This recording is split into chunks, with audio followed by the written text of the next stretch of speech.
عن ابی ہریرہ رضی اللہ تعالی عنہ ان رسول اللہ صلی اللہ علیہ وآلہ وسلم قال لَيَأْتِيَنَّ عَلَى النَّاسِ زَمَانٌ لَا يَبْقَى أَحَدٌ إِلَّا أَكَلَ الرِّبَا فَإِن لَّمْ يَأْكُلْهُ أَصَابَهُ مِن بُخَارِهِ وفي روایت من غبارہ رواہ ابو داود والنسائی وابن ماجہ والحاکم۔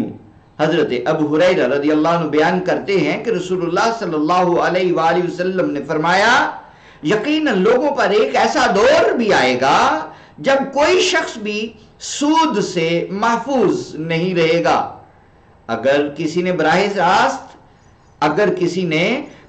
راست سود نہ بھی کھایا ہو تب بھی سود کا بخار اور ایک روایت کے مطابق سود کا غبار اسے بہر صورت پہنچ کر رہے گا۔ گویا وہ براہ راست سود خوری کے جرم کا مرتکب نہ بھی ہو تب بھی پاکیزہ مال کی برکت سے محروم رہے گا۔